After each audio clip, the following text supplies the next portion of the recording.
There's been a lot of elephant deaths in the zoo over the years, and it's not good. Adam Carolla. Yeah, I agree.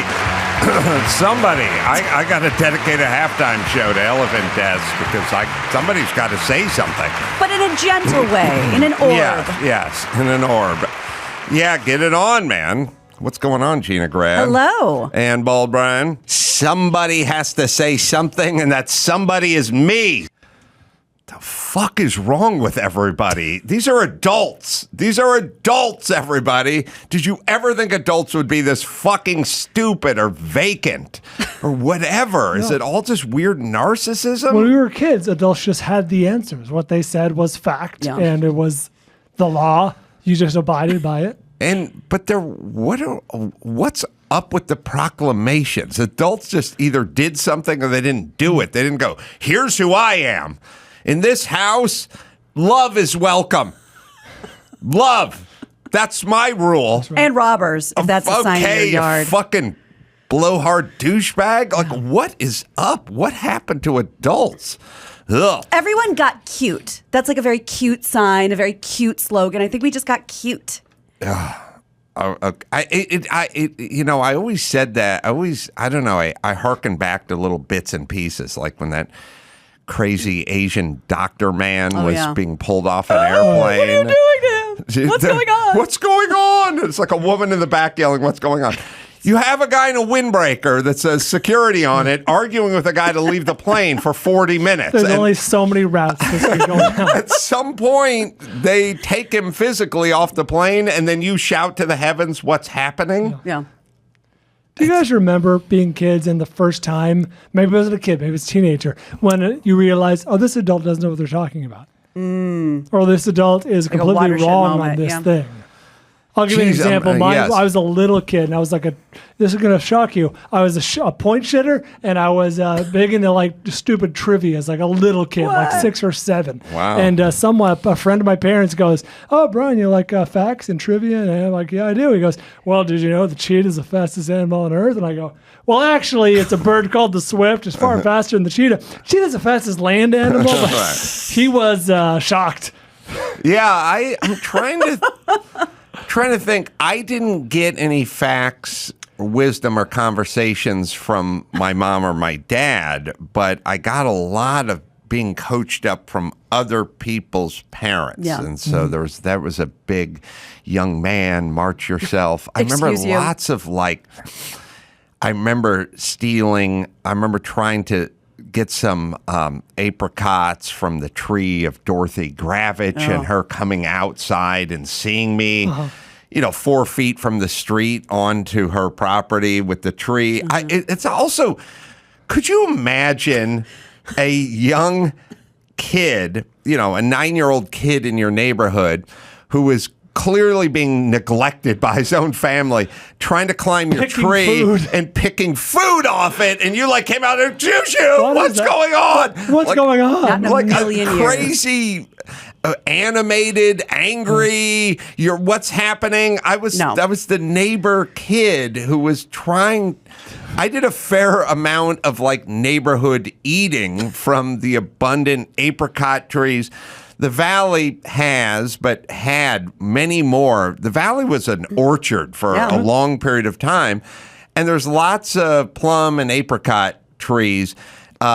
We didn't really have nectarines, which is a later invention, which I enjoyed the most, and there weren't many peach trees, but there were apricot trees, orange trees, lemon trees, and pomegranates as well. And I would walk around the neighborhood and help myself, but God for fucking bid, the owner of the house saw the kid climbing the tree. Your only reaction to that should be, excuse me, here, I have a Ralph's bag. Here, put him in here. No, they were angry. Or, when I would be in the pantry of somebody's kitchen and the friend, not the owner of the home, but the friend, the woman who was the friend of the owner of the home would catch me in the pantry. Excuse you, young man, you march yourself. It's like, what?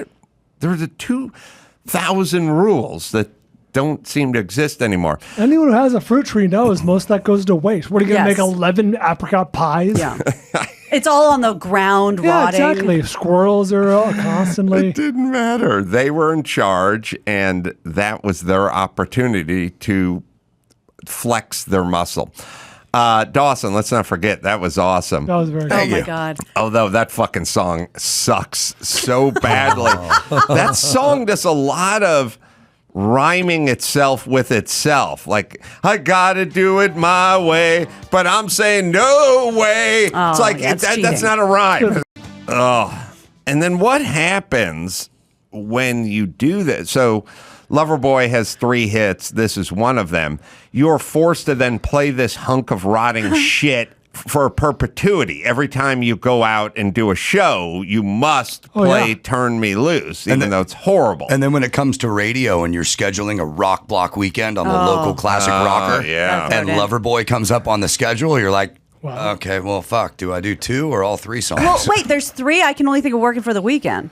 There's one more, which is my it's my karaoke jam. Oh. What is the third? You're getting quite a list of karaoke jams. Oh yeah, I have to. Yeah, sure. I mean, first off, people look up to me. Yeah, they expect it. Yeah, they expect it. I don't want to disappoint the audience. I'm just glad that Sheriff made the list. Oh well, that's where we do a duet with that, Gina. Yeah, that's right. Well, how did Karate Kid miss this? How did the Hammer miss this? Yeah. That's right. Well, we can't clear it. Supposedly the kid that they're singing about is Bryan Adams. Fuck yeah. Interesting. His Really? fingerprints are all over Canadian pop from the 80s. That's true. Interesting. Let's not forget Glass Tiger. So there. Oh, he was in Glass Tiger. No, he wrote the big song. Don't forget. me when I'm gone. I may love that song as a Tool tune. If you listen closely, It is. Bryan Adams sings like a line here and there, a random, Wow. not a chorus, not a verse, just a line. So Loverboy's Canadian, right? Yes. So they're singing about Bryan Adams. I remember working on the A&M cyclorama. One of the first jobs I had was painting the big cyc at A&M Records and the sound stage they had where they would film all the commercials and all the music videos. And we did the Tubes video. Fuck yeah. And we did a Sting. We did a Police video there, and maybe a Van Halen video. Somebody trashed the green room or something. I don't know if that was Van Halen, sounds but rock and roll. I was in charge of painting the cyclorama, and Bryan Adams was hot and big and probably shot a video there as well. But that's my Bryan Adams memory. All right, I've seen him multiple times. there is. How is he live? Great. Fantastic. Plays all the hits. Did he play the hit that the Pop, comedian gotta pop a few. that went in front of me USC many years ago? Pop a few. Yeah, Run to You. Fuck yeah, he played Run to You. Can't get out of the building without playing Run to You. Did he play your wedding dance song, which is one of my favorite songs in the world? That was the encore. Heaven. It's the best song ever. Yeah, Bryan Adams, he doesn't get his due. Agreed. I agree. He's not a punchline. He just kind of doesn't get his due. All right, there's a story out of the University of Wyoming that Dawson has that I thought you guys would find interesting. Another rock get taken away. Oh, no. No, that was where was Close, that? Brian, close. Oh, Yeah. This one's a little different. It says, Wyoming sorority makes history after accepting transgender student into sisterhood. But remember, I don't know if there's a picture of this dude, but this is the best, smartest thing a guy's ever done. it's not transgendered. It's just a dude who says, Wants to live in a sorority house. I want to live in a sorority house. I believe he rushed the hot chick's house, too. The University of Wyoming chapter of Kappa Kappa Gamma Oh, boy. AKG.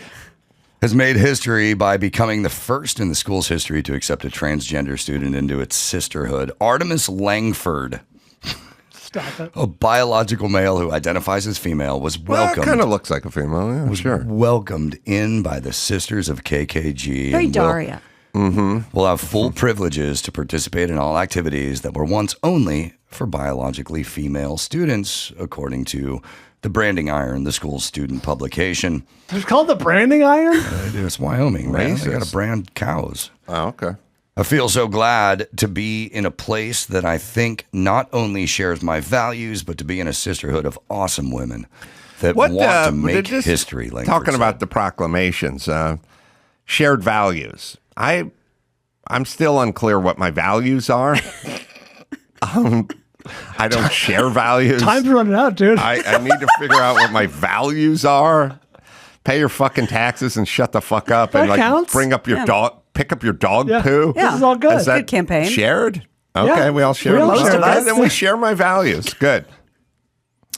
Langford added, they want to break the glass ceiling, trailblazing, you know? And I certainly feel that as their first trans member, at least in the chapter in Wyoming history.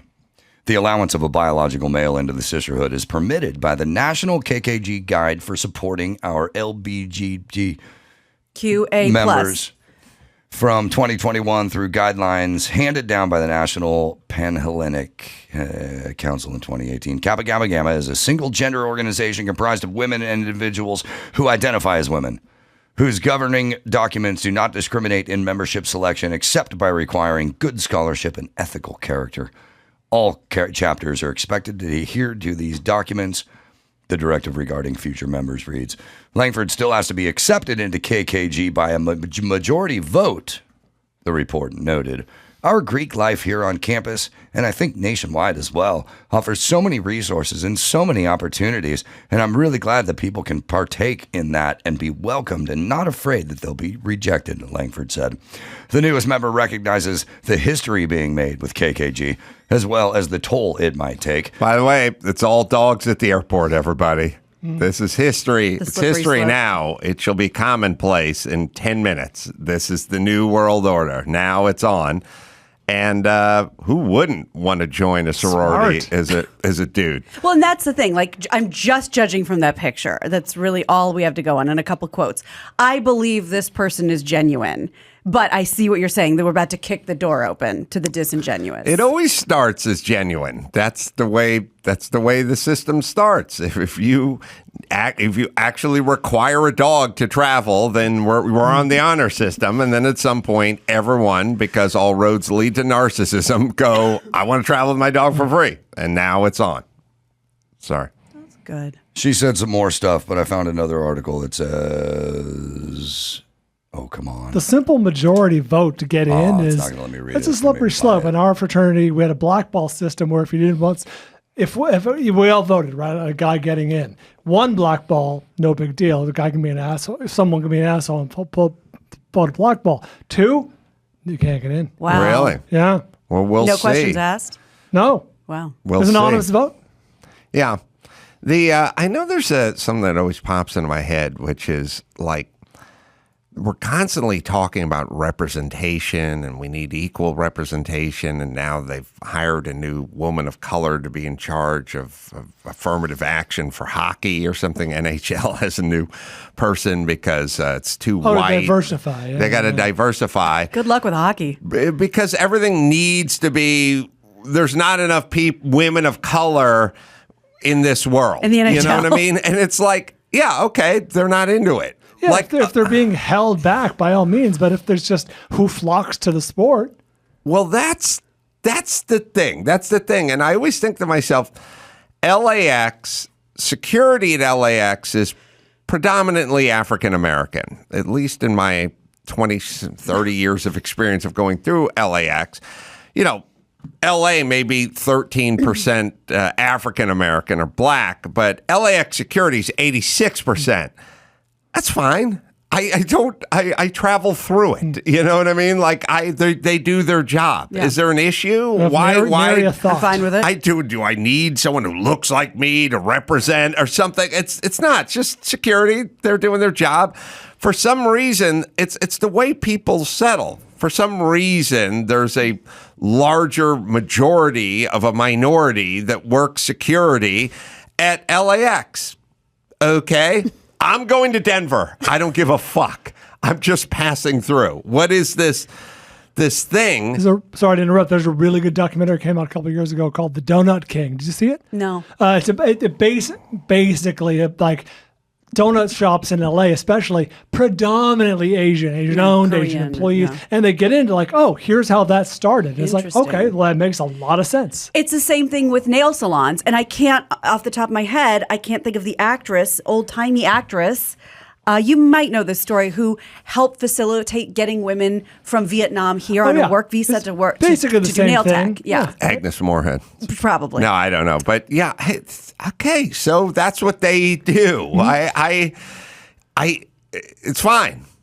The question is do they discriminate or how do they perform their job? Other than that, not interested. Let people sort of commingle how they will. And you have your work cut out for you with the NHL. It's all white guys from Russia and Canada Yeah, I was gonna and say. Sweden And the North. Yeah. Well, you can Michigan and find Minnesota. there's a statement by the new head of diversity for the NHL. Then here's what people don't understand. You go, hey, it's 2022. We need to hire someone who's the head of diversity, whatever. And then when you hire them, they must then go find cases. So fill that role. they become the beaver at the rehab clinic who's looking for wood because that's their gig. They get $400,000 a year to go find this stuff, and then they start looking into it. And surprise, surprise, it's not all equally balanced. There's not everyone is represented in everything in equal amounts because that's mathematically impossible. But the other thing I was thinking of, which is something for Chris to look at, I didn't give my heads up. There's a follow-up article to this one, which is the hospital article. You got that one, Dawson? Listen, this is where we're going, people. We gotta pump the brakes a little bit. Hospital refuses operation on sex attack victim over her concerns on mixed sex areas. A hospital refused to perform emergency surgery on a woman after she requested an all-female nursing team. The patient requested she had a full set of female staff after claiming a transgender nurse walked in on her during a procedure. The former lawyer was set to undergo urgent bowel surgery at the Princess Grace Hospital in London before the hospital director canceled the operation. The woman, Teresa, who said she had been sexually assaulted in the past, picked the hospital specifically because she didn't want to be in a mixed-sex facility. She stated on admission forms that she did not wish to use pronouns or engage with such manifestations of gender ideology during her stay. Teresa told Mail Online, "I was not going to agree to fill in reams of hospital paperwork about my non-existent gender identity or give my pronouns to anyone." It's all over the place. She's into pronouns if they're female staff, but not for her. She doesn't want a dude dressed like a chick fucking with her in her room because she has care that's sensitive or She has a something. history, she said. She was sexually assaulted, right? Is that Yeah, but whatever. It's just another, the whole pronouns and the whole dress as and identify as is just more of this. It's just going to be more of this. Here's the deal. If you become a woman by removing your male genitalia and living as a woman, then you are a woman. And you should be invited into hospital rooms and or sororities. to do your job. To do your job. If you are, or into prisons. If you say you're a woman, but you still got a working cock, then no, because there's going to be issues at the wee spa or in the penitentiary or in the sorority. These are the rules. That's it. We need to just go. That's it. Yeah. These are the rules. I don't know why we won't do that. The problem is we've drifted into some nether world where I feel like, or in my heart, or this is how I associate, this is how I think of myself. Like, that's fine. But there's still rules. The rules are this scholarship is for a black child. Okay, I now identify as a black child. Sorry that we can't give you the scholarship. This is not how this works. Well, that's why I keep asking myself, when's Rachel Dolezal going to get her big apology? It's coming. Yeah, she'll run for presidency. Yeah. The story here does get a little clearer as it goes on. So she refused to put her pronouns into her registration. She then claims that during a pre-operation procedure, a transgender member of the staff opened the door and briefly made eye contact with her, then closed the door and left. She said she felt the staff member was targeting her due to her requests and later contacted the hospital management to complain of a patient dignity breach. I don't know whose side to be on. She's nuts. No, she's nuts. There's no doubt As about somebody it. who had a male gynecologist named Dr. Kruger, this is a 0 for me. Did he have the glove? He had a glove. But Dr. Kruger was my gynecologist. Wow. She issued an urgent request that her nursing care team from now on must be from females only and not men who identify as women. She said, I began to wonder if it was just a coincidence that this member of the staff with a gender identity had made their presence felt to me in such an inappropriate way during my first visit. I began to suspect that I had been targeted because my patient records showed that I refused to use pronouns and wanted single-sex facilities, although I have no evidence of this. That's weird. No, that's, self-awareness. Self-awareness. All right. We just need to make rules. And first, do no harm. Isn't that the rule? Do no harm. But look, you putting on a blouse and walking into a sorority house is not going to work. You have to have. That's Porky's. We have to have a gender reassignment surgery. But this is what, getting back to language, don't know anymore. Like I said, there was cross-dressers, transvestites, transsexuals. There were pre-op and post-op we were defined. We knew what a person was. It was. Now everyone is just, here's what I identify as, and that's the problem. We had pre-op and post-op. I don't know. They don't do that anymore. Speaking of post-op, how badly does this person need their emergency bowel surgery? Seriously, get over it. Bowels are A-okay. Shit yourself to death. All right. What did I tell you to look for, Max Sabato? Was there something you were looking for? You got kind of interrupted by the hospital thing you're just about to tell me. Well, you wanted me to look up the NHL. Oh, yeah. That's what I told you to look up. Okay. Yeah. But I mean, I don't know. She gave a speech. They have a new the diversity head director. Of diversity is giving a speech. All right. The head of diversity is a guy named Brian Blake. He's out. He's out. No, this is a female who gave a speech about the NHL. Is the executive vice president of social impact. That sounds about right. I'll go with that. Okay. Yeah, she gave a little speech about how we need to clean things up at the NHL. And by the way, is it okay that the NHL is predominantly white and the NBA is predominantly black and it attracts a crowd that's sort of, country music versus rap? Is it okay? I mean, certain groups have certain attractions to certain things. They enjoy certain kinds of foods or certain kinds of sports. Isn't that kind of what do we need to regulate that? Is basically what I'm saying. Well, and like you've said about many topics before, it just is. It just is. And then when we've talked about like some skateboarder doing something crazy, and now teenagers, do it in the backyard. Like once it becomes normal for a different thing, it'll just be that. But right now, it's just this. Well, also, is the solution to helping the black community, getting more of them into the professional ranks of hockey?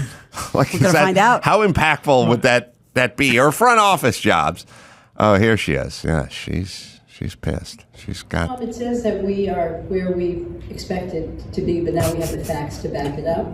I think the one area that we are feeling positive about is that 38% of our workforce are women.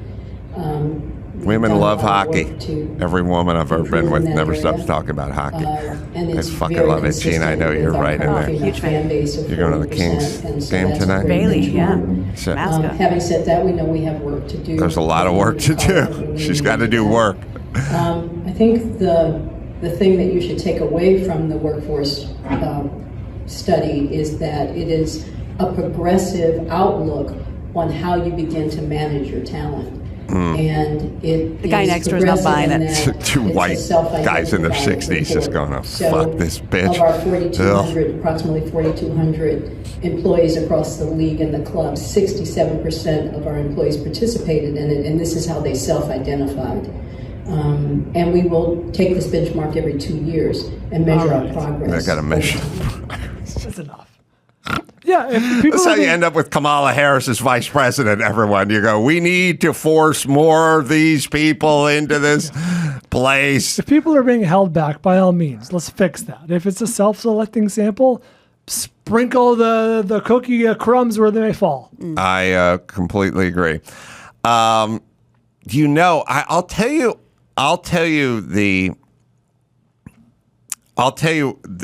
I can illustrate this perfectly, which is, and when to stop. So I think it's the New York Philharmonic. Chris can look it up, but here's the illustration.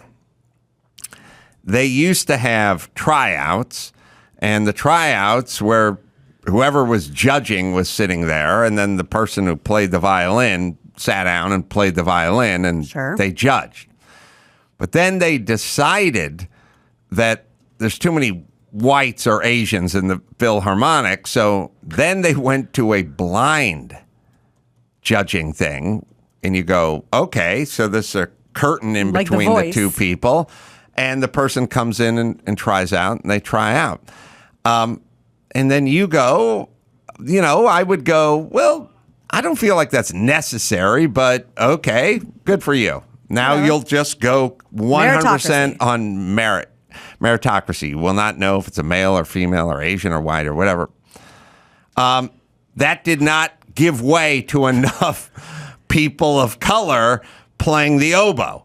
So then they went, now we're going to take down the curtain and we're going to do it based on this thing we said we weren't going to do it on, except for we're going in the other direction. That's not where you want to go. That's what I'm saying. Stop at the curtain. We were at the curtain X amount of years ago. That's where we needed to stop. Yeah, if the curtain yields the same results, there's your answer. The curtain is there any teams in the NHL that are discriminating against women or women of color, whatever? If the answer is no, then we stop. When you drop the curtains for the tryouts, this is what you get from the Philharmonic.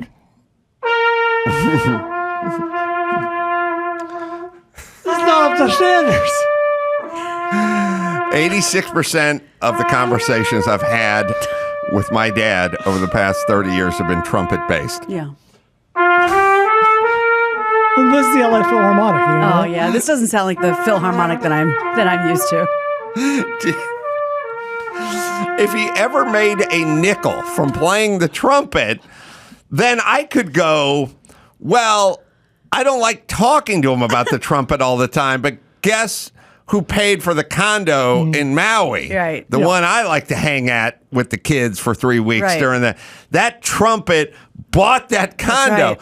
Oh, play revelry. But contraire, I'm buying him the trumpet. And the condo. There's nothing that's coming out of the trumpet except for spit and hot air. Yeah. Money goes in. Yeah. I wish he just liked ships in a bottle.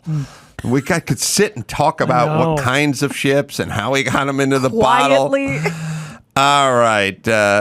Is the Philharmonic that sounds insane that the New York Philharmonic has dropped the curtain, but that's true, right, Chris? Yeah. In fact, in 2020, Anthony Tomasini at the New York Times wanted to end blind auditions.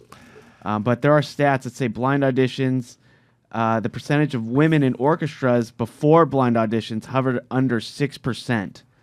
Today, women make up a third of Boston Symphony Orchestra, and they're half the New York Philharmonic. Based on merit. Yeah, but not enough. Not enough. Not enough, yeah. Well, I mean... Well on your way. If it's a blind audition, then it's the right amount.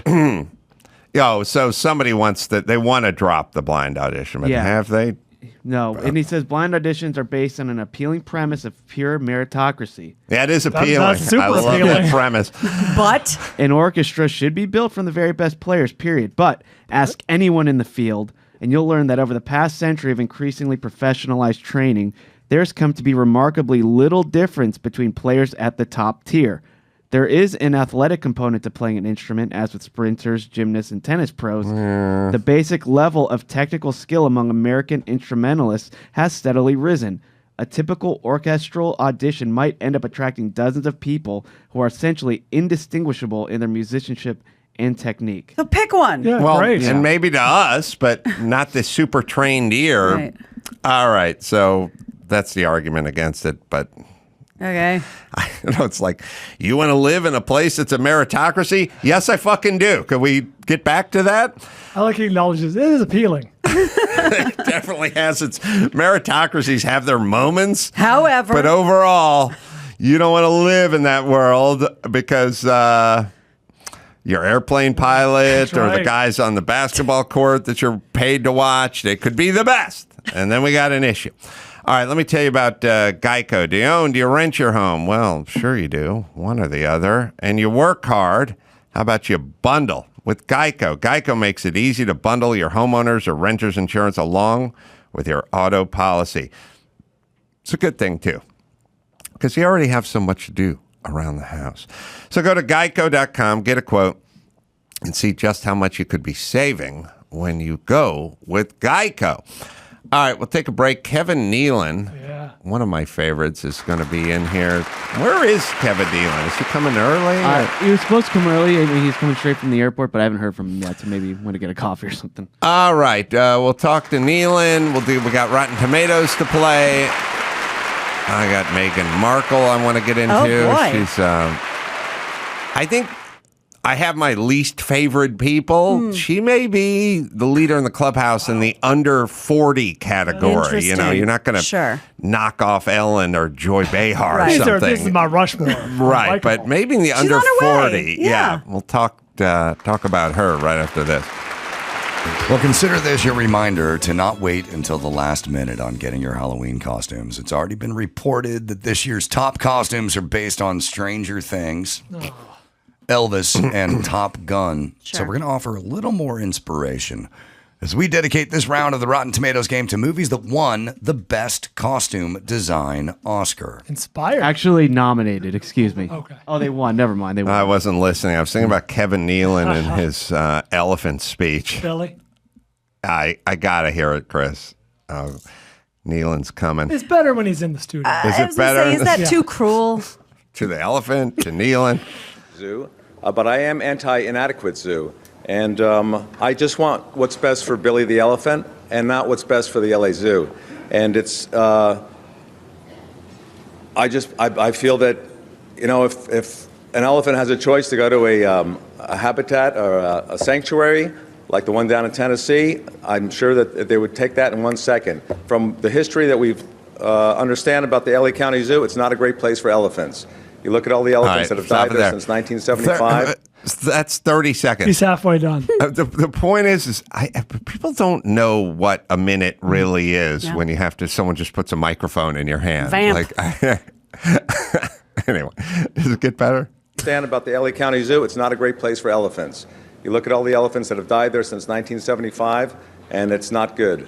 So I'm in favor of moving Billy out of the zoo, as I think everybody should be, and I'm sorry that so many people are misguided with the exhibit, for the plans for the exhibit as it exists now. 45 seconds.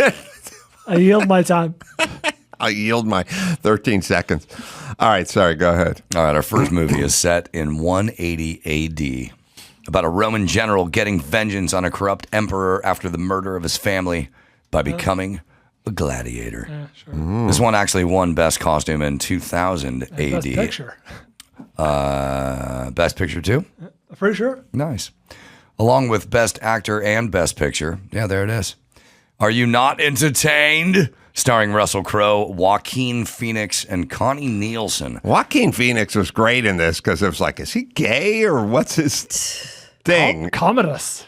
Was he gay? Was his character gay? No, in fact, I was nailing his sister. Yeah, Nealon's sister. It's just weird. What's less It's just gay than a that? Weird, effeminate kind of vibe. I think the people who were brought up as royalty or whatever, emperors, sons of emperors, were a little skewed back then. You know what I mean? Faye. All right. From the year 2000, Gladiator. Well, this is good. Everyone loved this film. It's Crowd a great pleaser. film. Crowd pleaser. I can't be under 85. Okay. Guys tapped in? Yeah. 91. Went a little lower. I think the critics thought it was a little lightweight at the time. 82. 88. Gladiator is certified fresh at 78%. Oh, shit. And 87 Wow, with the people. Wow, what do they want out of this movie? All right. Next up, this film is based on a king. A king of the world! Nice. Other than that, he's actually really poor. But he found his way on the RMS Titanic, where he fell in love with a 17-year-old aristocrat and got to paint her boobies. Spoiler alert, the ship sinks. Starring Leonardo DiCaprio, Kate Winslet, and Billy Zane. From 1977 Titanic. 1997 Titanic. Now, this is one of those that's weird because it was a certified blockbuster, but like it's cheesy now. Like, Also, there's a lot of bad press going into this movie. why? You guys It was remember the most how expensive it film was. ever made. The and- new Waterworld, they were saying. But they were wrong. I mean, people loved it. Nobody made fun of this movie. Well, you're it- right. You're right it- that it's good, but it also just the bad press could have Interesting. tainted some of the, I'll take that into consideration. So a lot of people don't want to 99. say, "Oh, I was wrong" when I was talking shit about this before it came out. They don't go, "Oh, I saw it. It was awesome. I was all wrong." They can go, "See, I told you." But It's a big cheesy hit period movie against a historical backdrop. I agree. But Hold on. what about it? Never really. I would have just thought, "Oh, it's 95%." Right, but yeah. Don't let Brian get in your head. all right, guys, in. Yeah. Maybe went too high again at 87. I went higher at 89. 91. We have a 5-point deduction. Titanic. Certified fresh at 87%. Damn it. Needed that. People have it at 69. What the Wow. F, people? What are you looking for in a movie? No, is that everything? A teenager finds herself in danger of losing her head after she becomes the Queen of France during the French Revolution. All she wanted was to let them eat cake. Starring Kirsten Dunst, Jason Schwartzman, and Rip Torn from 2006, Marie Antoinette. I have no memory of this. Did Sophia Coppola direct this? Written and directed. Is this one of those, like in the style of like Romeo and Juliet? Yeah, highly stylized, very, period, like our period. You guys can verify this. I think this is their follow-up to Lost in Translation. Wow, quite a departure. All right, do not know. No idea. I have no clue. No. But it's Sophia Coppola. Yeah. People love that. She was a real big thing at the time. Yeah. People loved Lost in Translation. Yeah. Which I enjoyed it. I had just its didn't think it moments. was that Yeah. great. You know what I mean? I think that was one of those kind of much ado about something, but not that That's her much. follow-up. Like people really got into it, and it was like it's a lot of Bill Murray moping in slippers. It's kind of boring. And all right, so Marie Antoinette. Marie Antoinette, 0 ideas. This is the follow-up to Lost in Translation. They can verify that. we In say? my memory, it is. All right. Yes, it is. They like her. I'll give it a few points because they like Sophia Coppola. 62. 61. 61. What the fuck? How'd we all land I in have the a same sneaking place? suspicion this could be rotten, actually, but we'll see. Marie Antoinette is rotten at 57%. We all did all right. People had it at 56, so there you go.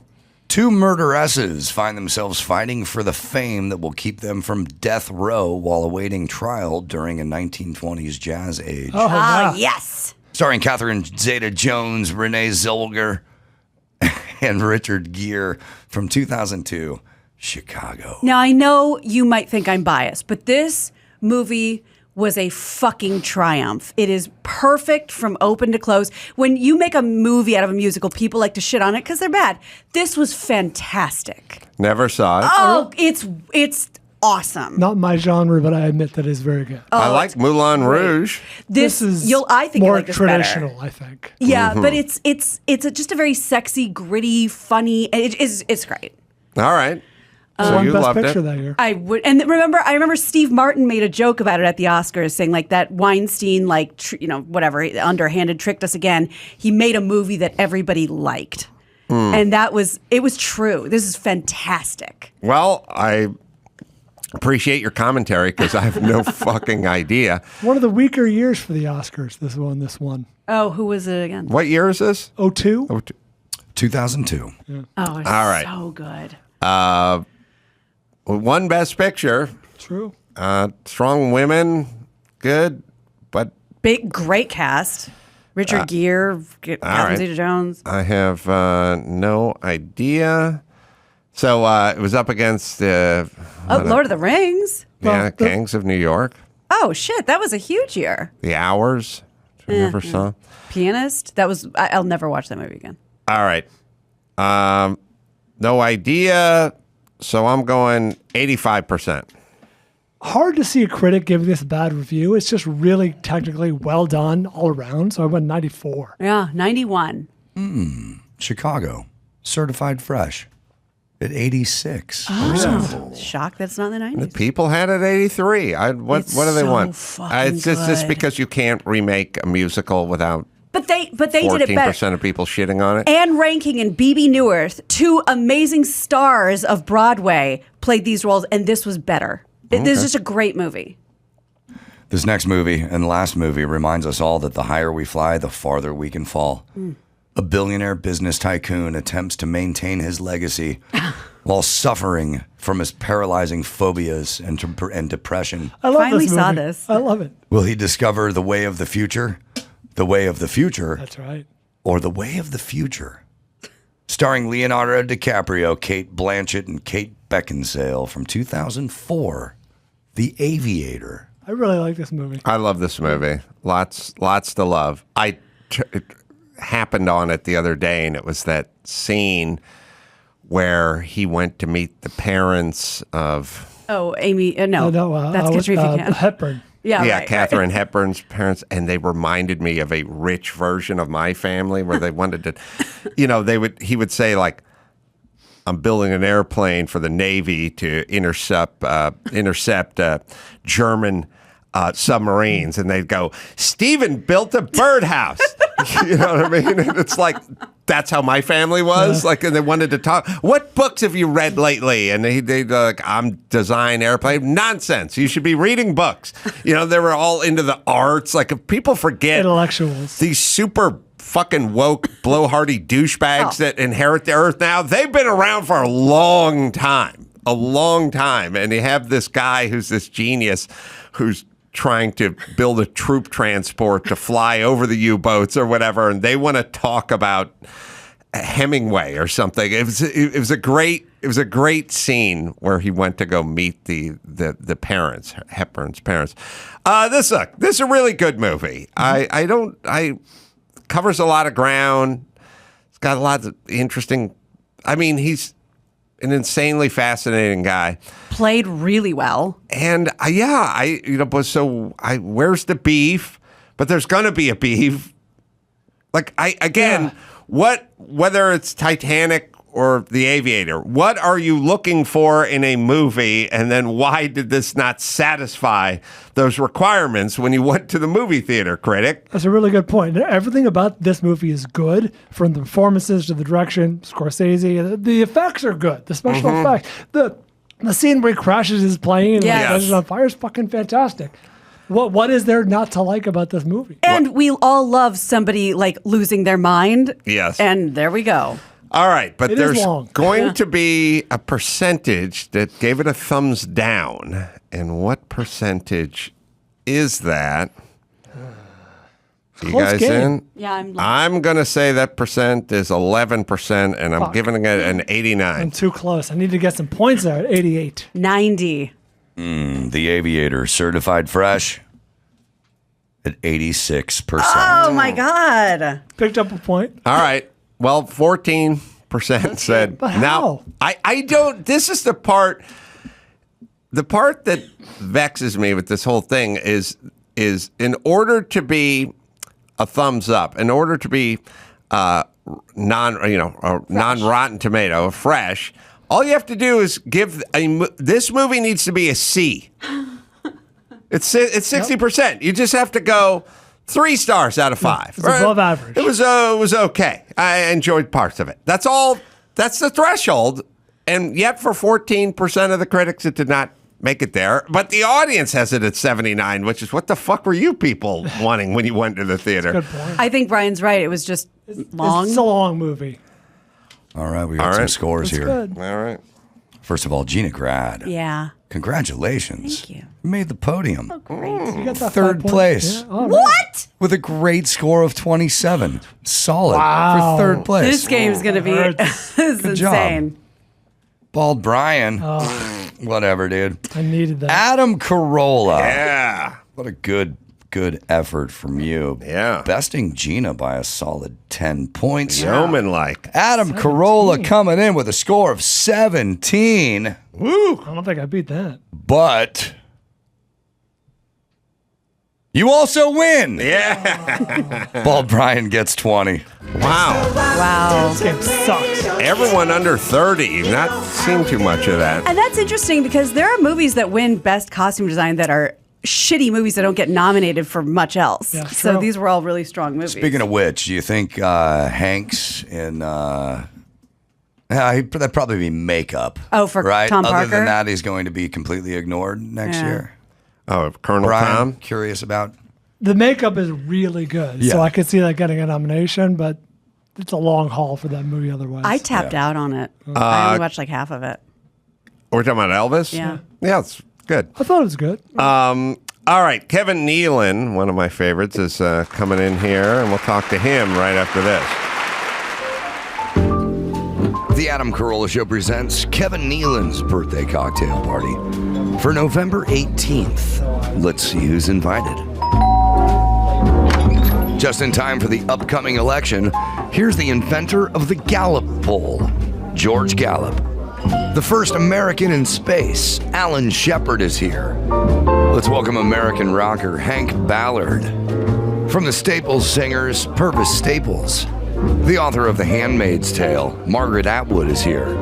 From Dynasty, Linda Evans. Let's welcome British singer-songwriter, the great Graham Parker. From Quiet Riot and Ozzy Osbourne's band, Rudy Sarzo. The singer of St. Elmo's Fire and Naughty Naughty, John Parr.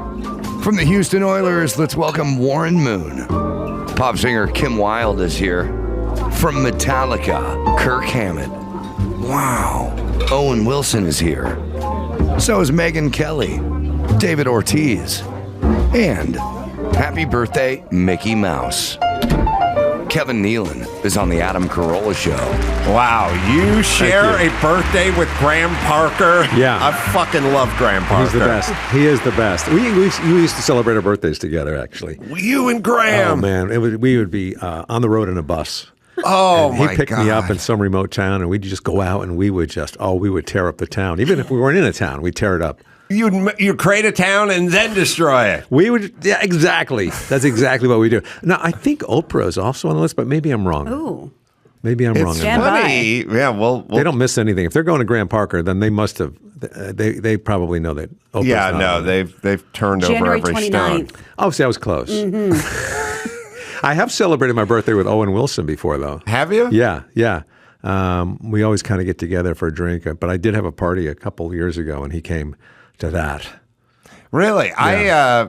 Well, let's talk about the book, by the way, because I don't know if Owen Wilson is in this book. No, or he's not in this one. Dana Carvey, Chris Farley, Robin Williams, Jim Carrey, Steve Martin, Buzz Aldrin, Howard Stern, Eddie Vedder, Peyton and Eli Manning. I think Kevin Nealon is quietly, I always say this, quietly the funniest guy I know, but also has many, many celebrity friends, but sort of quietly, like doesn't Not feel like showy I see about on it. the red carpet. Yeah, Kevin doesn't like to make a big splash about stuff, you know? Yeah. Kevin is very low key, underrated, I would say. Very underrated. I think that's what they'll say at my memorial. Oh, Kevin's yeah. very underrated. And this memorial is even underrated. I mean, it should be a much bigger one. So let's talk about the book. It's available wherever you find finer books. It's coming out October 25th, October 25th. but it can be pre-ordered now, of course. Yes, it's a collection of caricatures and portraits and stories. I didn't know you were an artist. A lot of people apparently didn't because I never had a book out that showed my paintings. Everything I do is kind of under the hood. Like I play the banjo and the guitar since I was 10. But Really? I play in my bedroom. I You play and in my Steve bedroom. Martin get together? and I do have that? played with Steve Oh Martin my before. We God. did the theme to Weeds, one of the weeks we That did that is so theme. cool. And the same with drawing. I've drawn since I was a kid, starting with drawing maps in school. And then it just progressed. I started doodling, and in high school I would draw people. And then Saturday Night Live during the table read. If I wasn't in a sketch, which was often, you'd be bored, and I'd sketch like Farley across the way from me, or whoever, Sandler, and then I'd be on airplanes. And I'd be sketching people on airplanes because I had claustrophobia. And if the plane got stuck on the tarmac, I would start getting a little hot under the collar, and I'd just take out a sketch pad or a barf bag, whatever was available, preferably an empty barf bag. Sure. And I'd just sketch the people next to me that are sleeping with their mouth open, And so that's kind of like the progress. And then I just kind of evolved. I started focusing more on it like a year before the pandemic.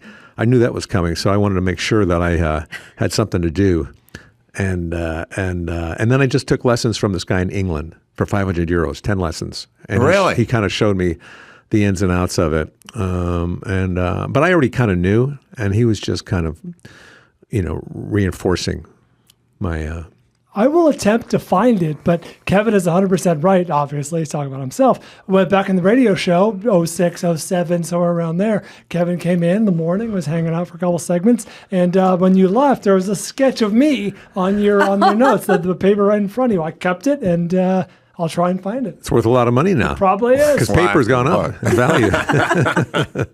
Yeah, pulp is up 46%. Yeah. Well, I'm interested in this, in that you play the banjo, you play the guitar, you're an artist, you played college football, quarterback. We've talked about that before. You have many diverse interests. You're a stand-up comedian, and a very funny stand-up comedian, but your approach is sort of quiet, which seems to fly in the face of performing stand-up SNL.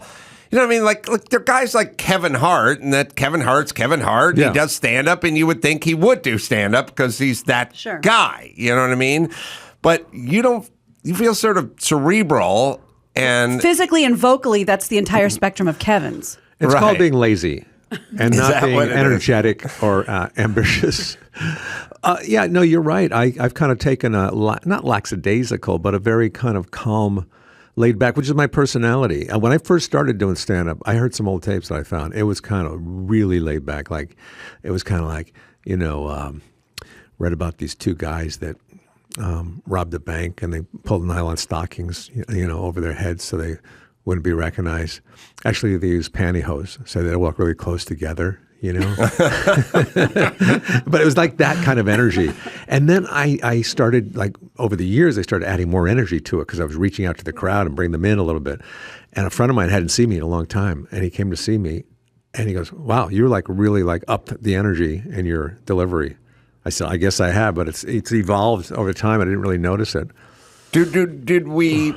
I was just doing stand up at the Improv on Wednesday night, and like I remember sort of sitting up top looking down, and like one of the comedians said, like, kind of energy's a little low in the room, and then they went out there and then went, "Come on, let's get going here." Like, it's always a funny cattle prod. Yeah, it's like you're running a construction outfit or something. Like I've never did the give it up for, come on out, or let's do it. I did do a thing, and I fucking forgot to do it on Wednesday, but it works. You want to know my new thing when I walk out on stage? I hold my phone over my head, and I survey the audience with the phone over the head, and everyone goes bananas. And then I go, The phone wasn't on. I just wanted you guys to really whip it You up. were taking pictures. Fuck, That's I've great. done it 3 times. Probably works. It That's the works best. big time.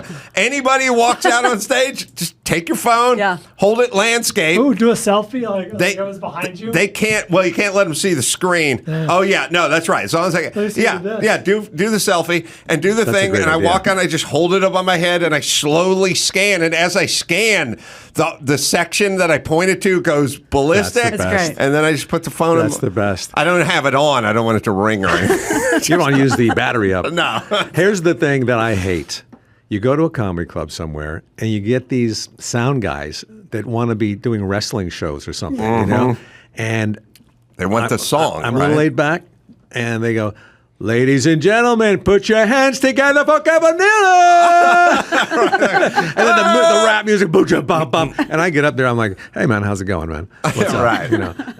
But the other thing is, like, you get that audience going by holding your phone up. Do you know how to get them to be quiet, like at a corporate gig or something, where they're all milling about, they haven't seen each other? And somebody told me this. You get up there and you start a prayer very softly, sign of the cross, hands together. That's good.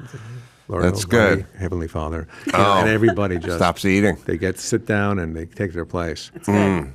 And so those are the two opposite things. But I love the phone. I love the phone thing. I don't know. I was sitting. I think we were hanging out in Austin. Maybe it was maybe Wisconsin. I can't remember where it was. But I was like, Chris, you could probably find a tape of it. By the way, Well, if you had your camera on, you would have it. I know, but I don't turn it on. I'm a weirdo with my phone. I turn it off. I don't turn it to like airplane or silent or whatever. I just turn it off. And I never bring it with me anywhere, like in the studio or on stage or anything. And then people are like, what if there's an emergency? And I'm like, well, I'm not a paramedic. You know what I mean? Like they don't think, what if your dad had a heart attack? It's like, his wife should call an ambulance. She should is start what chest should be compressions. done. I get it, man. My wife is like that too. I get so annoyed. Like I'll go on the road and she just shuts down when she goes to bed. She's got the mask on, earplugs, turns her phone off. I said, "What if I got to get a hold of you? You know how you're not even going to." My phone's on all the time. You know, in case somebody needs me for something. I do the mask and the earplugs too. Does your wife have the hypervigilance? Is she bothered by like sound or No. light It's just and that kind of stuff? it's just that it's close to Halloween, and she likes. a mask, not a like Yeah, she's sleeping getting in mask. the spirit of things. No, she's got the whole thing. She's got the Series Professional black mask that goes over. She's got those wax earplugs that you stuff in there. The wax ones. Hearing doctor just said those are not good. But she likes to have stuff in her ears because she went to see the hearologist. What do they call them? Definitely not the urologist. Ear, nose, and throat. Yeah, the Ear, nose, and ENT. throat. Sure. And he was telling her about how insects crawl into your ears sometimes, and they'll get into the eardrum, like a silverfish. My friend had a silverfish crawl into his ear about a year ago, and the doctor had to pull it out. And the doctor said, I've had all kinds of people come in. Kids came in. A kid came in once with a moth went into his ear. And as he was trying to get it out, the moth spread its wings open inside the Wow. ear. He said he almost passed out. Silence of the Lambs. I'm telling you. I understand that that's a possibility. Yeah. You know what I mean? Like I'll file that insects in my ears. I'll file it under those life hammers the Sky Mall used to try to sell you, that if in case your car capsizes, I have one. In case you drive your car off a pier, we have Oh, a yeah, special the window I hammer. have two. And it cuts your You can seatbelt. cut your seatbelt off and you can bust the window. And I'm like, understood, but you know what? I'm going to risk it. I'm gonna like $12. I'm gonna drive from La Cañada to Glendale without a hammer in my car that You will probably remove have me a from it. toolbox. Knowing you probably have a toolbox in the back of your car. Anyway. That life hammer. Here, let me explain how that life hammer would go. no. I would say I would buy the life hammer. I would put the life hammer in my car, like under my seat or somewhere in the glove box or something. Then the car would capsize into the mire, and I would open the glove box and frantically feel under the seat, and it would be gone. And then I would use my last breath to make a phone call to my wife, and I would go, "Where is the life hammer?" And she'd say, "I put it in the trunk," and that would be the last exchange. That would be my last thought, being alive. And so that's why. But, too, I think I've seen those hammers, and they're very small. Yeah. Yeah. And, windows now are not easy to break No. because of safety glass. Right. And you just get it shattered so you can't see through it. Right. And then you don't see your escape route. Oh boy. Yeah, you're right. So maybe the life hammer. It's Leave not it at worth home. it. I don't know. Do you feel More of a death hammer. I think it's more of a death hammer. Do you feel like you? First off, well, water was rushing into your car at night when you're inebriated and capsized in a body of water. Do you really think you could cut your seatbelt off, God, Gina? no. I can't open the fucking string cheese package. The string cheese, I can open the main package, but the other string The cheese, little peely part. no, can't be done. I'm telling you, I don't know if I'm getting weaker, but potato chip bags, all those bags, I don't know if they started using super glue on them. There is a move where you try to I attempt to open the chip bag by grabbing each side of it and pulling it apart.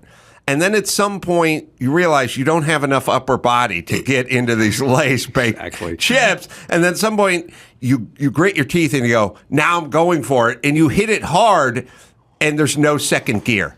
You don't go to that gear. There used to be, as a man, you had a second gear. The gear was, first, I'm going to just try to open this thing without expending too much energy. But if you ever had to go to the second gear, you'd get there. You go, now I mean it. But when you get older, meaning it isn't enough. This is the part of the show where you start going to the car analogies. Yes. I like it. Oh, yeah, the love gears. Cars. Yeah. That's right. Yeah. That's right. Yeah, the potential.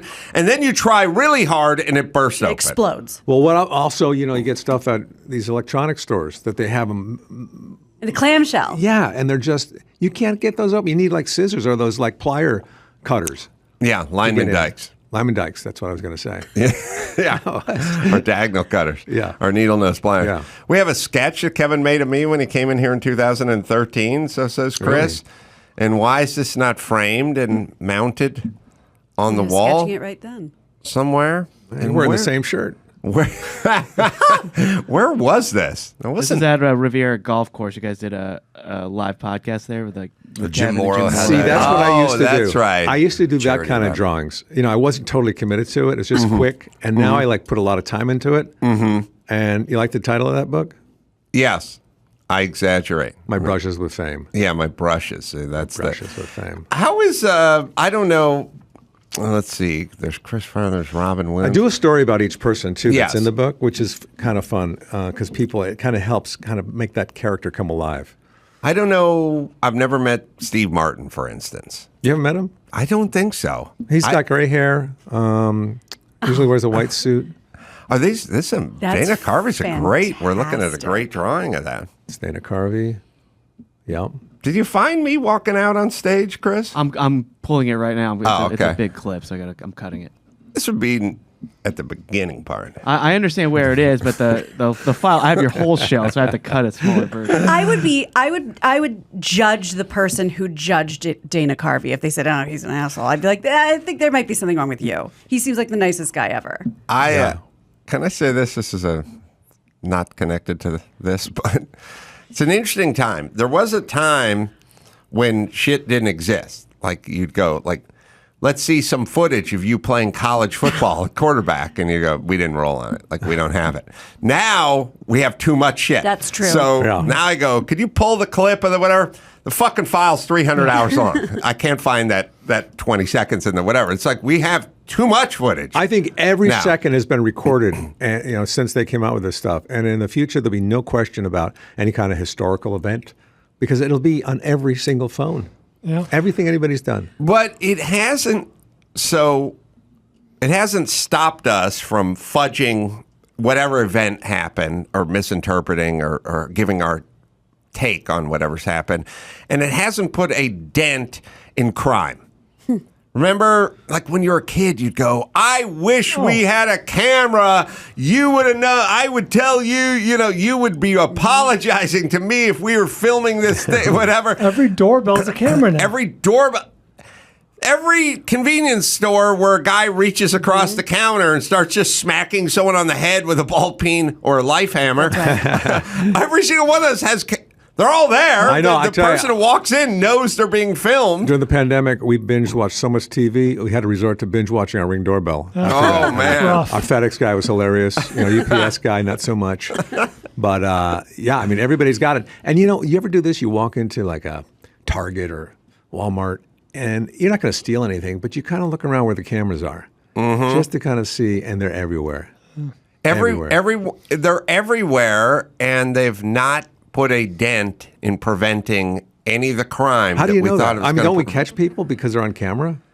Well, I think what we figured out is if two people are stealing shit off your porch, we will catch them. Yeah. Once it gets to 44% of the population is engaged in this behavior, then the cops are like, well, you have footage of it. God bless you. I like it when they see somebody running away from a crime, and they got a little bit on the camera at the 7-Eleven. They got somebody from somebody's house right here. And they I just like see him it. go by I all like the that. montage of The them. montage. Yes, Yeah, that's great. Walking, turning the corner, coming around. It's usually Different that's outfit. more of a terrorist thing, usually, is sort of, yeah. when we do that. Yeah, yeah. So, Steve Martin, gray hair. Steve Martin's great. I grew up watching. He was like one of the inspirations for me. Him, Andy Kaufman, and Albert Brooks. I kind of modeled myself after the three of them. But yeah, Steve and I, we became friends over the years. I did Roxanne, that movie with him. Oh, that's right. It was Drunk Number 2. And then yeah, so we started playing the banjo together. I go to his house. Who's better on the banjo? Oh, he's great. He's a really good banjo great. player. Yeah, he's fantastic. I talk about it in the book next to his painting. I went to see Steve Martin at the Universal Amphitheater with the Blues Brothers opening for him. And this must have been back in the 1900s, right? Right. Sounds all right. Yeah. And to think that I would ever be like hanging out with him or even having dinner at his house when I was there in that audience was crazy. He's an art collector. He right? is an art collector. Is he an artist himself? No. Does he paint? No. He just has buys really your stuff. Fine taste. He did like my book. He emailed me. What was he gonna say? No, he didn't have to email me. We sent it to him for a couple $100. He has to say something. I'm not saying it's not fantastic. I'm just saying, what is he going to He's say? obligated. Really. Yeah, I mean, that's the thing now. When you come out with a book, you're going to get a book sent from somebody. And I feel awkward sending somebody a book and say, hey, would you post this? Yeah. So I just send it and I say, do whatever you want with this. I'm not a fan of the book, so whatever you want to do. Who, I'm looking down, I'm seeing Howard Stern's name here, and it strikes me, Howard can be particular about his appearance. You could draw an unflattering portrait of, is anyone unflattered? Yes. Yes. I'll be honest with you. I didn't hear from anybody when I started posting them on Instagram. It's like Kevin Nealon artwork on my Instagram. And I really didn't want to know from anybody what they thought of it because I'm really sensitive about that if I'm hurting somebody's feelings. So I'd rather not know. And then as the book got closer, we had to get approval from people. And most people were cool with it. Jim Carrey, Carvey, Eddie Vedder even, And I won't tell you who he is, but one person saw it, the agent saw it, said, no, you can't use this to promote your book. Howard Stern. And then they said, we hate it. We hate it. In no manner or way at all you're going to use this. So it wasn't in the book. It is in the book. Oh, it is. Yeah. Wow. Because it's already in the book. Do we have a copy? Can we flip through? I'm looking at the Instagram right now. All the pictures are here. They're amazing. I would say that's Howard Stern. No, it wasn't Howard Stern. But I called Gary Delbade to see if he would give us permission to use his photo just to use to promote the book, like in talk shows, to show it. And he said, we'll ask his people. His people always take care of that. He doesn't go to him. So when you don't hear back from somebody, that's a no. So, Indeed. that was half right. May I wager a guess by just showing it to you? No. Oh, because I love passed this away. picture. I know, but Harry you said Dean his Stanton. people said Yeah. they weren't going to use it. It's just very caricatured. Oh, Harry picture Dean of Harry Stanton. Dean Stanton. Yeah, it's amazing It's art, by the incredible. way, but not flattering. No. Caricatures are never flattering. That's the Nobody point. ever looked at a caricature and said, "That's really you captured me perfectly." And I'll tell you what else. I go through life now looking at people. Everybody's a caricature. It's like a fun house. Everybody has exaggerated features. And Yeah, you it even is. do yourself. I did myself just to show people that I could take a joke too. It's really amazing. That was great. And it's interesting what that is about the human mind that kind of can create a caricature even beyond what is a feature of the person. Like how does it go further than that? I mean, it's really amazing stuff. Thanks, Matty. You should sell these. These are great. Well, I am having a gallery showing December 8th, 9th, and 10th in Brentwood. Oh, nice. Well, they'll be 4x4 feet. Big paintings. Really? There's some people that did on an airplane right there. Oh yeah. So yeah, With I would the mask hanging. I would get a little claustrophobic on the plane, and I just turn and sketch these people that are usually sleeping or on their cell phones. Is that Brad Paisley? Brad Paisley, yeah, Those are Brad great. Paisley. Yeah. And some great stories from Lauren Hutton. I worked with her in a film, like near the end, and she told me some great stories about Humphrey Bogart because they used to be married. Oh, really? Yeah, she said. What'd you work on with Lauren Hutton? It was called All I Want for Christmas. It was a Christmas movie. Is Lauren Hutton alive? No, it's not Lauren Hutton. It's Lauren Bacall. Oh, sorry, Lauren Bacall. I meant. Sorry. Yeah. So mistake, she maybe. said that they got into an argument once, and he was a lot older than her. Something about not washing the dishes or something like that, you know. Yeah. And he slammed the door and left, and he was gone for 2 days, and she started getting worried about it. So finally he called, and she was thankful that he called and said that wanted to know if she could come down and pick him up on PCH down by Long Beach. She said she was driving. The sun was coming up. It was really early. And in the distance, she saw him on the side of the road, just a solitary figure holding a red rose for her. And she told me that when he got sick later in life, he was riddled with cancer. Cancer is the only thing you could be riddled with, right? That and bullets. Bullets, yeah. And he was kind of frail, and he slept upstairs. And he still wanted to see the company when they came over. So they had a dumbwaiter in their house. That little thing you pull down the elevator for food mostly. Oh, they did not. And so he wanted to come down. So she would fold him into the dumbwaiter, lower him down. Wow. And then when they opened the door, she would say, "Dinner has arrived." Isn't that crazy? Yeah. So she had some great stories. So I put a lot of that stuff in the book. I talk about Farley, Jim Carrey. I mean, there's just so many great. It is kind of like a memoir. And it strikes me that you're a good listener too. So you would have a lot of these good stories that these people conveyed because you're not Kevin Hart, or you would be talking the entire time you were having a sit down with somebody. We have the phone bit ready. It started in Salt Lake City. Yeah, you started doing this in Salt Lake. Chris.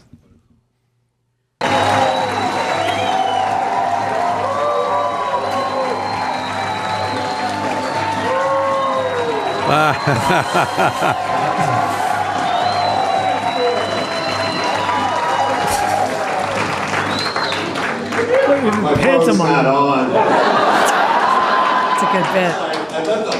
All right. I got to remember, Chris, you got to remind me to bring the phone out. Or just give me a fake phone. Oh, yeah. Like a styrofoam We'll get one. a prop Or just phone. a case or something. I'll put a piece of black wood in it. I'll just wave it around. That's not the first time you used the phone as a prop when you're on stage. You did that at my wedding. Oh, did Remember I? when you pretended that you were going to read the speech and you said, "Oh, good, the Rams covered the spread," and put it away. Oh, that's right.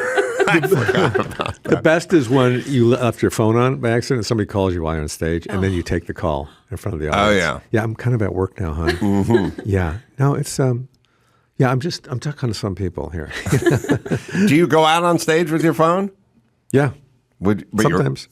Sometimes. Your Unless I wife want to would look never thin. do that. Do you? No.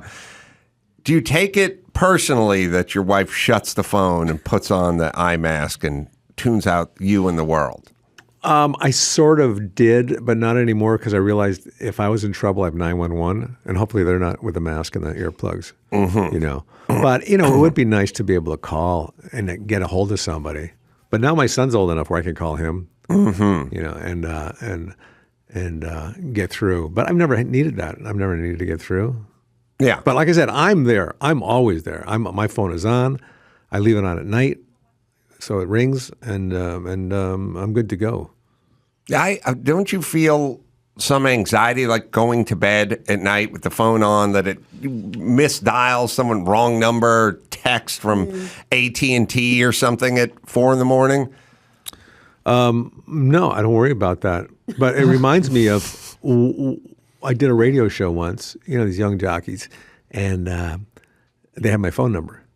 So they're trying to be kind of, edgy and stuff. And they called me one morning, like at 4 a.m, to get my reaction. They were like on the East Coast, and I was here. Right. And they just wanted to get me riled and stuff. And Smart. it's just like, really? Good way to build relationships. Good bit. Yeah. When can I come into the studio? But I would like to go a day without my phone, but it's hard. It's hard because, you got people calling and agents and, charities. People know I'm big with charity. Is there, see, I guess it's kind of a two-way street with the, it sort of falls under the heading of, did you hear what so-and-so said about you? My impulse is like, no, and I don't want to know. Many others is like, I would like to know. So the phone can be the bringer of good news. It can be the bringer of bad news. And I guess it's sort of how you're wired. But I look at the phone as sort of an obligation. I'd rather not have it. Yeah. By the way, I hate the good news, bad news scenario because it's never going to equal good news at all. It's like, do you want to hear the good news first or the bad news? And I say, let me hear the good news first. And then I hang up on them. That's what I do, man. Who wants to hear bad news? Then your oncologist calls you back. Everybody's alive. Great. Thank you. I don't like the choice. I just feel like you have two pieces of information. One is good, the other is not. Deliver that info. We don't need to pick the order. I just feel like it's you're a waiter. You have a special. You have fettuccine and you have the porterhouse steak. Don't ask me what order I want them in. Just spit it out. Yeah. Also, I sometimes I like to ask the waiter or server what they would have. I mean, what would you get? And then when they say that, I say, okay, you get that, and I will have the salad. Why would somebody think that you got to have good taste? I will order what you'll have because maybe you know what's fresh in the kitchen and what's not fresh.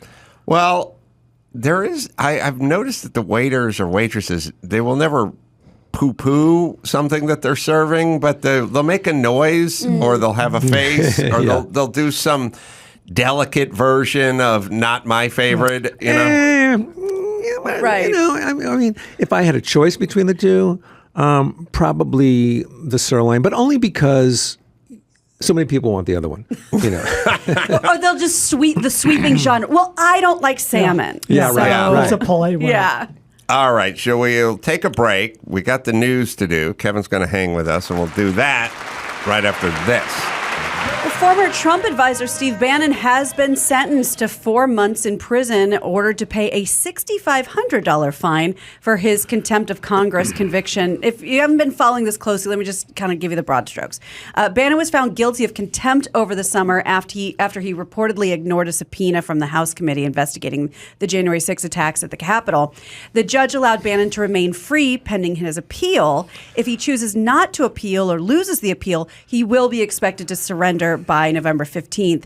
Bannon addressed reporters as he entered the court, and he said, remember, this illegitimate regime, their judgment day is on 8 November when the Biden administration ends. Prosecutors wanted 6 months and got 4, and he could have been fined $200,000, but he was fined $6,500. I'd like prison to work incrementally. Like, I don't like the 4 months. You either get 6 or you get nothing. You know what I mean? I don't need the Split the difference. guy in there for 5 weeks. Yeah. What about when they go? He's received 3 life-term sentences. Yeah, unnecessary. Yeah. What do you bring 2 friends in with you? Get out earlier. Your corpse has to stay in there for another 100 years. Yeah. I like when they get 7 or 8 or. Yeah.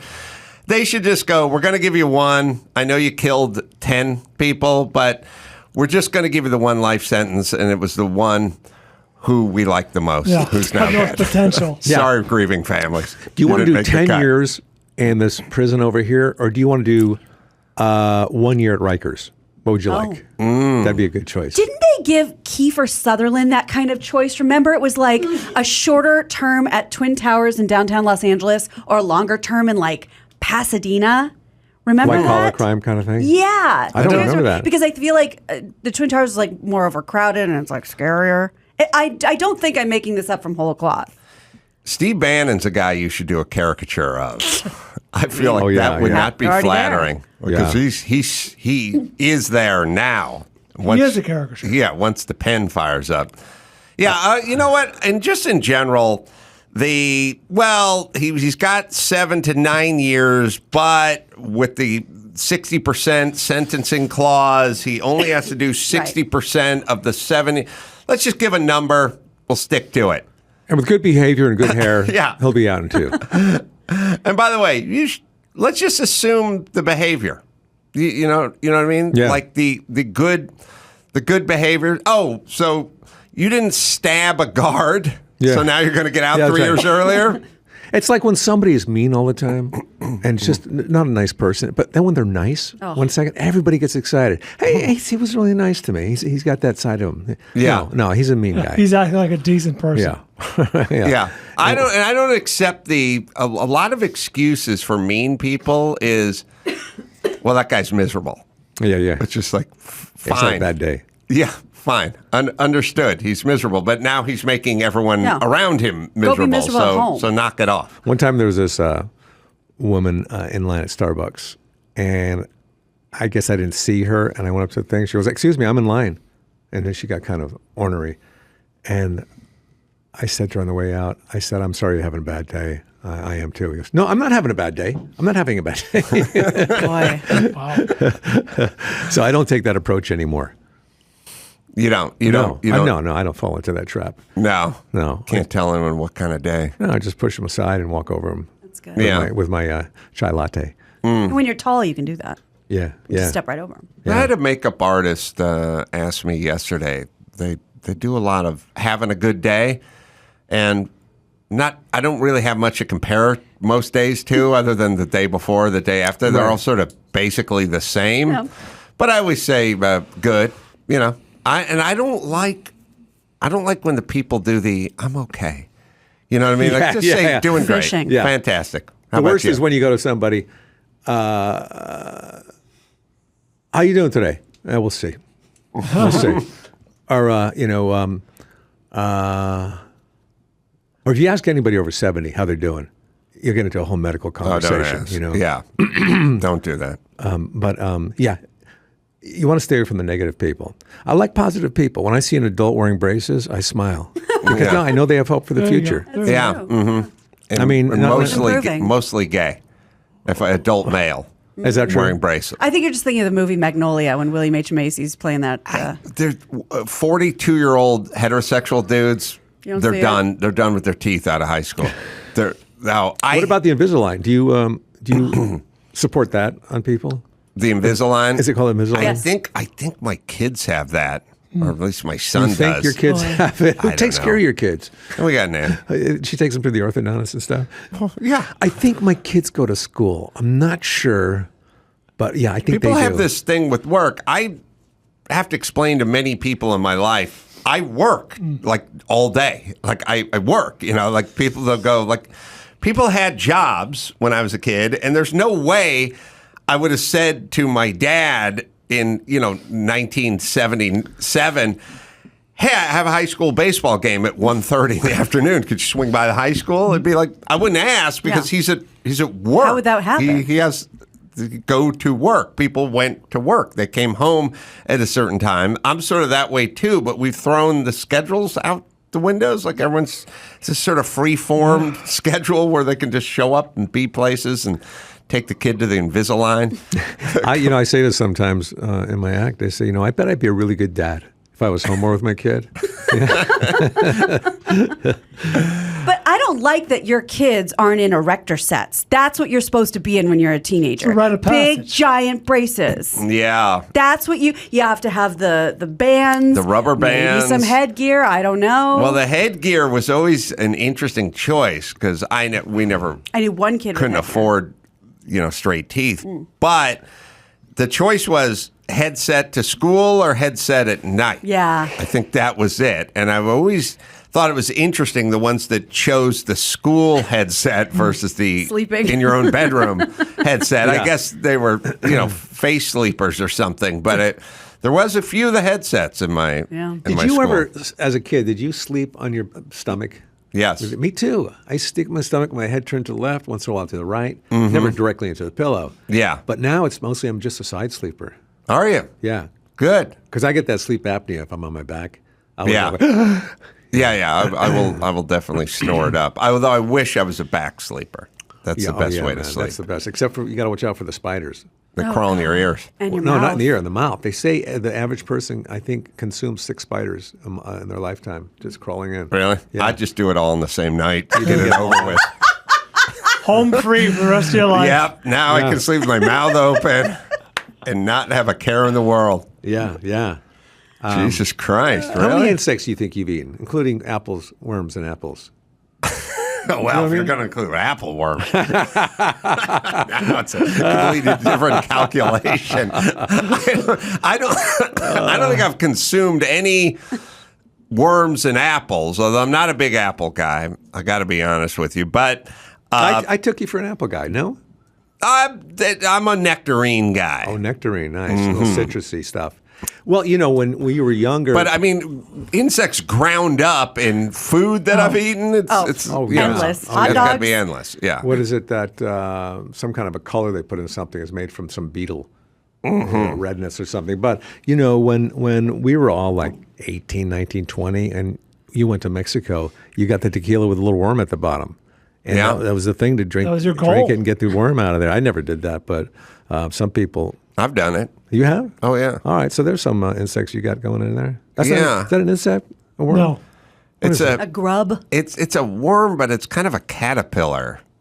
I feel like it's And it was it's a called, bug. we've gotten to the mezcal debate before, but that was called mezcal tequila, that kind of thing with the, it sort of looks like a little caterpillar, not a worm like an earthworm. Got a shell on it, sort of. It's not smooth. It's got little And it's a little beats and crunchy. stuff. It's a little crunchy, No. and you have to watch out for the bones.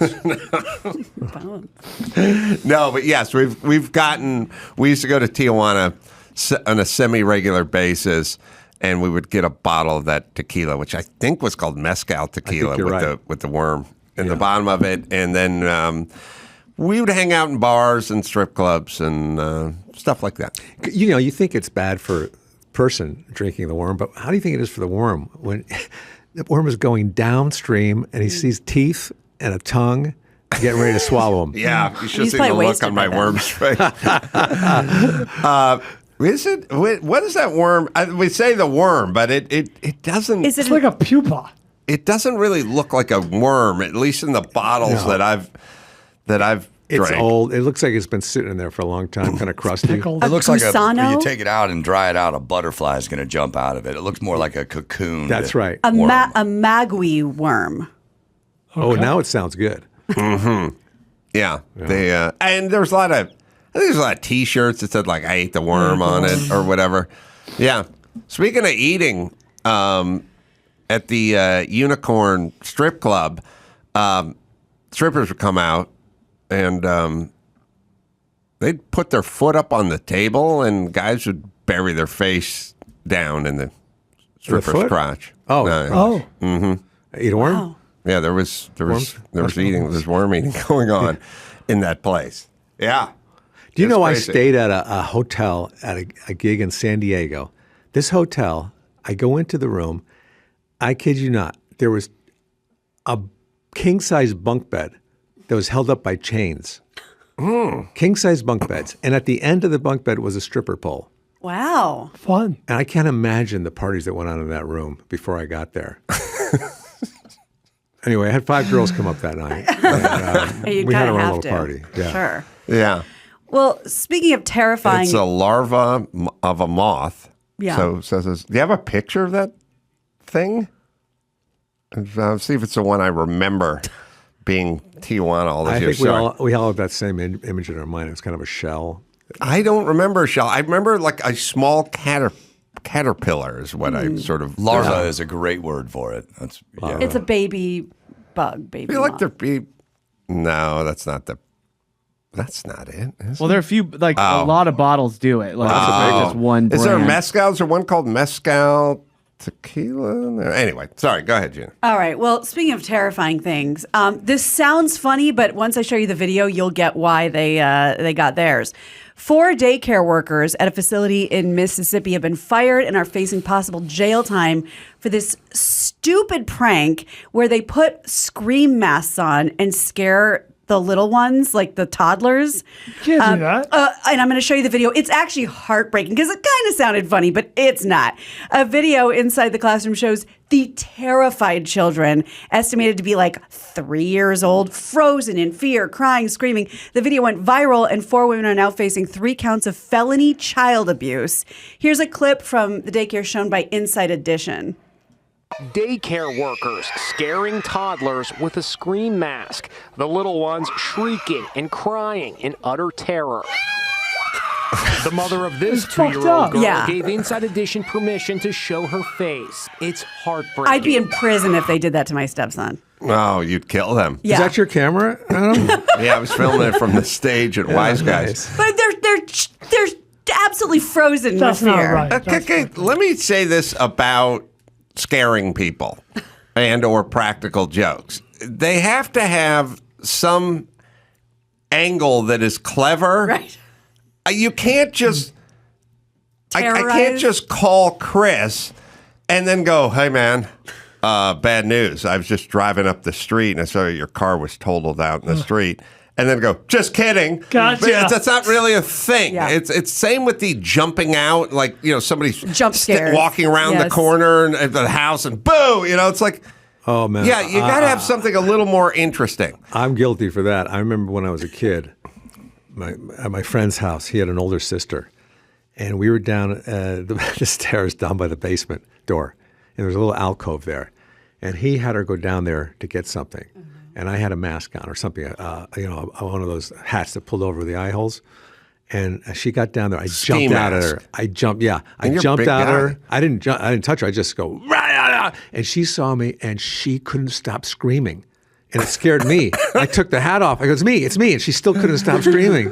I mean, that was Mean. I really felt bad after She's that. absolutely still working on that in therapy. The great Traumatic. Jimmy, when he terrorized Richard Cheese, I'll think of his name in a second, from K-Rock, you have to have an angle to terrorize people, to scare them. Yeah. Yeah, you do. And we were sitting outside at Carney's Hot Dogs on Ventura Boulevard just after the morning show in 1995 or something, and some guy went by in a Honda De La Soul or something. A distinctive Nice car. Fancy. And I understand Nice car. cars. I study cars.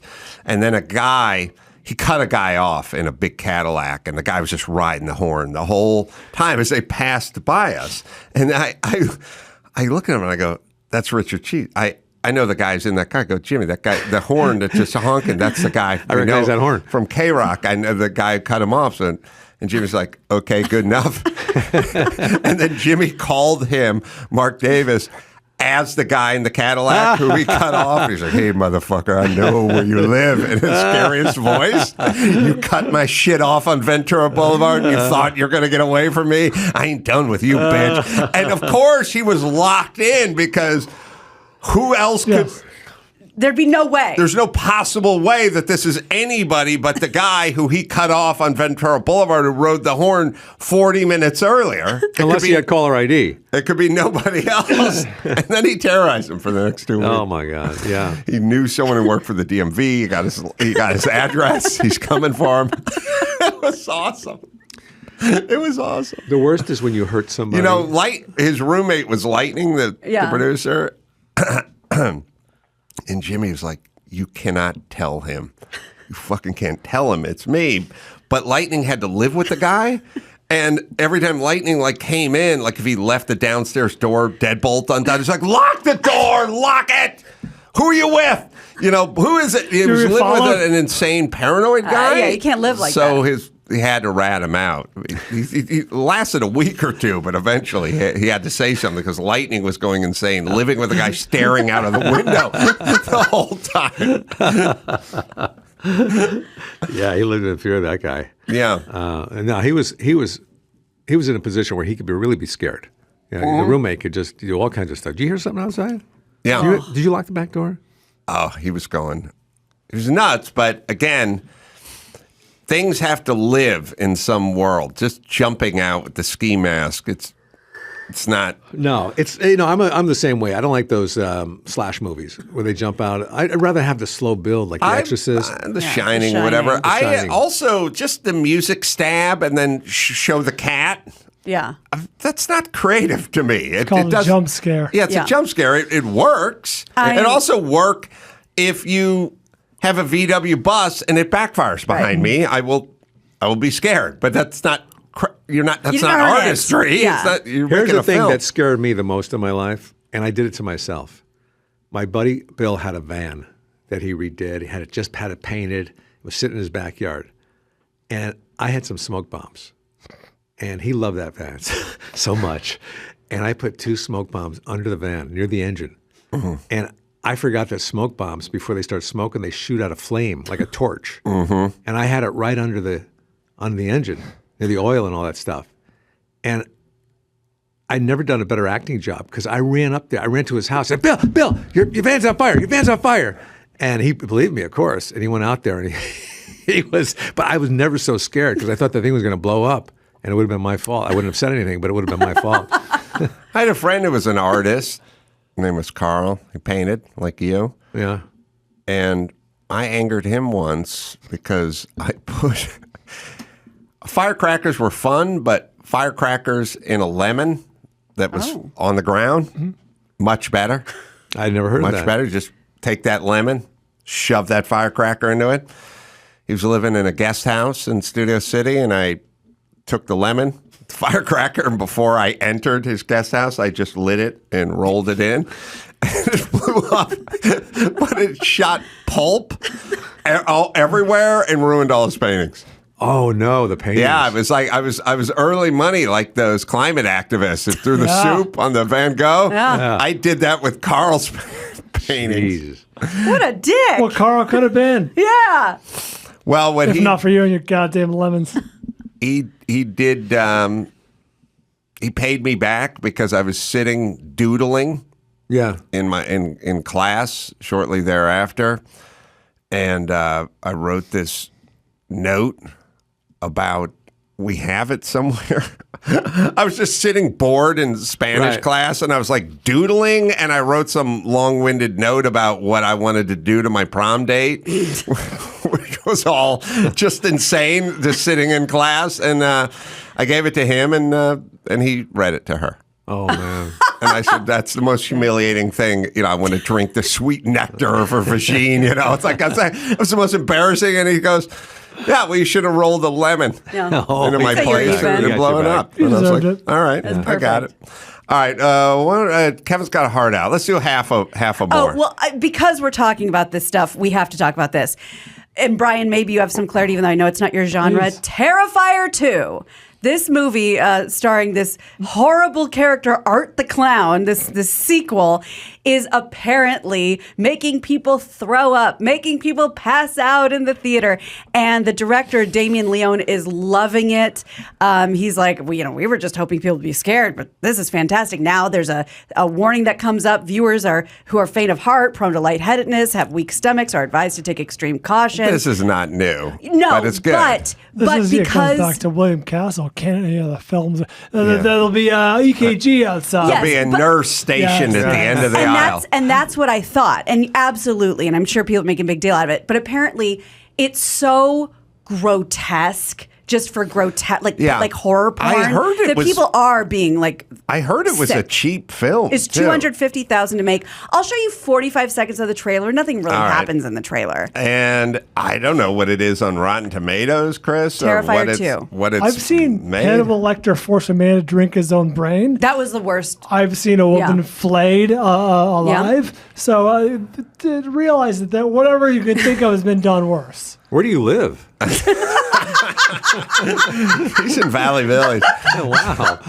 Yeah, 87 with the people. 88 with the people, and boy. 87 with the critics. So it's all right. Here's so wait, let me just give you the premise. It's after being resurrected by a sinister entity, Art the Clown returns to the timid town of Miles County, where he targets a teenage girl and her younger brother on Halloween night.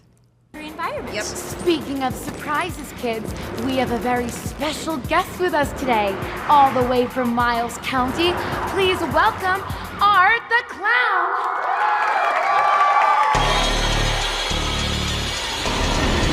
Blowtorch, people running with blood, people on fire, chasing girls.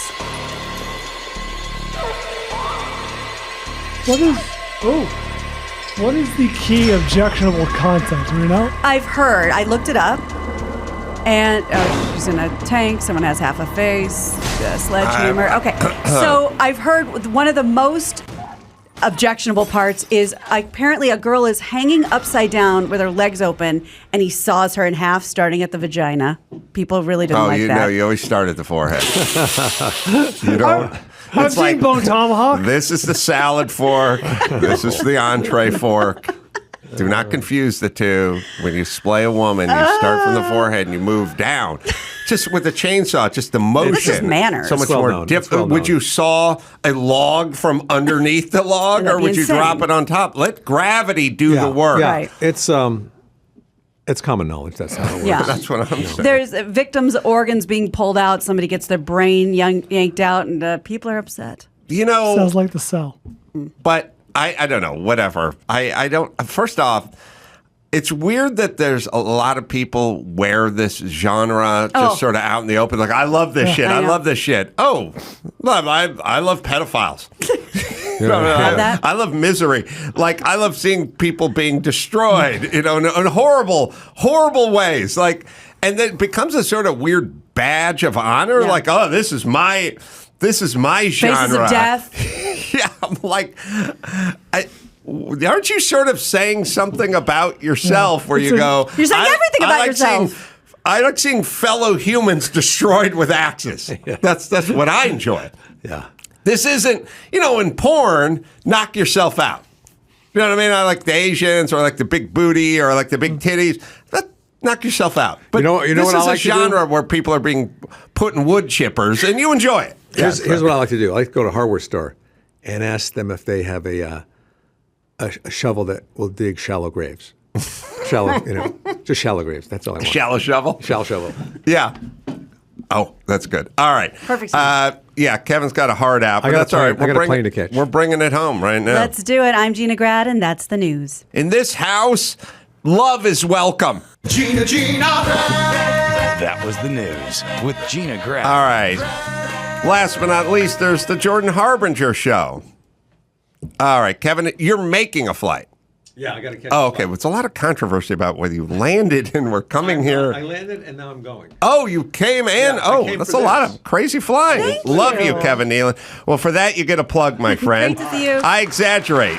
My brushes with fame. It's available now as you hear this, or tomorrow as you hear this, or wherever you find finer books. October 25th, Hiking with Kevin, October 27th. Hiking with YouTube. Kevin. That's right, on YouTube as well. Very funny YouTube show.